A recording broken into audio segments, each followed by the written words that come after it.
বিসমিল্লাহির রহমানির রহিম। আসসালামু আলাইকুম এভরিওয়ান, সবাই কেমন আছেন? আশা করি অনেক ভালো আছেন। আলহামদুলিল্লাহ আমরাও ভালো আছি। আজ আপনাদেরকে একেবারে ঝরঝরে মটরশুঁটি গাজর দিয়ে পোলাও রান্না করে দেখাবো, চিনি গুঁড়া চাল দিয়ে। যারা নতুন তারা চাইলে রেসিপিটা ফলো করে রান্না করতে পারে। আসলে এরকম কালারফুল যে কোনো জিনিস দেখতে অনেক ভালো লাগে। তার ভিতরে সাদা, অরেঞ্জ কালার, সবুজ নানা কম্বিনেশনে পোলাওটা কিন্তু অসাধারণ হয়ে উঠেছে। অতিথি আপ্যায়নে সুস্বাদু এই মটরশুঁটি গাজরের পোলাওটি রান্না করে ডাইনিংয়ে রাখলে যে কারোরই মন কাড়বে। করে ভেজে নেব 2-3 মিনিট। পেঁয়াজটাকে আমি জাস্ট নরম করে ভেজে নেব। এখন আস্ত গরম মশলা ইউজ দিচ্ছি। এখানে আমি 3টি তেজপাতা, 1 ফালি দারুচিনি আর 2-3টি দিচ্ছি হলো সবুজ এলাচ। এগুলোকে আমি 2 মিনিটের মতন ভেজে সুন্দর একটা ফ্লেভার আসার অপেক্ষা করব। খুব সুন্দর ফ্লেভার অলরেডি বের হয়ে গিয়েছে। নেড়েচেড়ে মিক্স করে এখন দিয়ে দিচ্ছি বাটা মশলা। এখানে আমি আদা এবং রসুন বাটা 2 টেবিল চামচ অ্যাড করছি। আপনার চলে পেঁয়াজ বাটাও দিতে পারেন। আসলে যেহেতু পেঁয়াজ কুচানোটা দিচ্ছি সেজন্য দিইনি। এখন আমি নেড়ে চেড়ে রসুনটা এবং আদাটাকে আমি 2-3 মিনিট ভেজে নেব যেন কাঁচা স্মেলটা চলে যায়। এতে করে খুব সুন্দর একটা ফ্লেভার বের হবে যখনই মশলাটা ভাজা হবে। মশলাটা আমার ভাজা হয়ে গিয়েছে, নেড়ে চেড়ে দিয়েছি। চুলাটাকে মিডিয়াম টু হাই ফ্লেমে রেখে এই কাজটা করছি। এখন আমি অ্যাড করছি হলো সে পোলাও চাল। আমি এখানে 500 গ্রাম পোলাও চাল অ্যাড করছি। আপনারা বাড়ি কমিয়ে অ্যাড করতে পারেন। এখন আমি চালটাকে ভালো করে মশলা পেঁয়াজের সাথে মিক্স করে ভেজে নিচ্ছি। আপনার মশলাটাকে ভাজা ছাড়াও কিন্তু চাইলে এখানে পোলাওর সাথে কাঁচা অবস্থায় দিতে পারেন। সেটা স্মেলটা থাকে না, সেটা চলে যায়। তবে এক এক ধরনের এক এক রকম রান্না আমি সবভাবেই রান্না করে থাকি।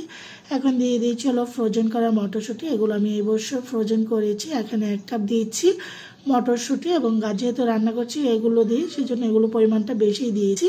নেড়ে চেড়ে আমি প্রায় 6-7 মিনিট যে চালটাকে ভেজে নিবে, এতে করে খুব সুন্দর একটা ফ্লেভার বের হবে।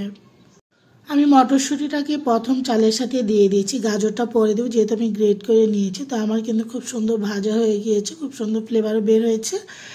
যখন চালটা দলা পাকিয়ে আসবে তখনই বুঝতে পারবেন যে, এবং প্রাইমিংটা ছেড়ে আসবে তখন বুঝবেন যে চালটা ভাজা হয়ে গিয়েছে। এখন দিয়ে দিচ্ছি হলো এখানে গরম পানি আমি অ্যাড করছি। নর্মাল পানি দিতেও পারেন, কোনো সমস্যা নেই। এখন স্বাদ অনুযায়ী লবণটা অ্যাড করে দিচ্ছি। দিয়ে নেড়ে চেড়ে ঢাকনা দিয়ে মিডিয়াম টু হাই ফ্লেমে প্রায় 10 মিনিটের জন্য আমি অপেক্ষা করছি। 10 মিনিট পর ঢাকনাটা উঠিয়ে দেখাচ্ছি, টকবগে কিন্তু ফুটে উঠেছে। এখন আমি গাজরটা অ্যাড করব। পানিটা 3/2 অংশ কিন্তু শুকিয়ে গিয়েছে। এখন আমি একটা মিডিয়াম সাইজের গাজর গ্রেট করে নিয়েছি। 1 কাপ হয়েছে, 1 কাপ মটরশুঁটি, 1 কাপ গাজর। এখন আমি পেঁচলাটা দিয়ে ভালো করে আমি চালটার সাথে মিক্স করে নিচ্ছি। প্রথম অবস্থায় যদি গাজরটা দিতাম তখন কিন্তু এটা গলে যেত, যেহেতু আমি গ্রেট করে দিয়েছি।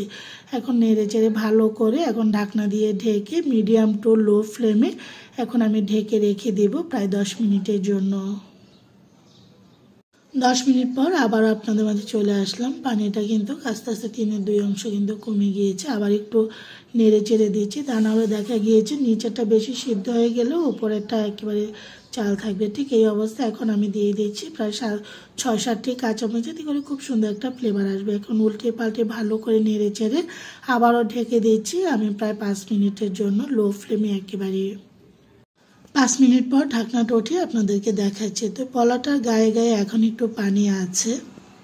চুলাটা আমি একেবারে লো ফ্লেমে রেখেছি, কারণ এখন হাই ফ্লেমে রাখা যাবে না, যেহেতু এখানে পানি নেই, তা নাহলে পুড়ে যাবে। এখন আমি দিয়ে দিচ্ছি হলো ঘি। ঘিটা দিলে এই পোলাওটার ফ্লেভারটা দারুণ আসে।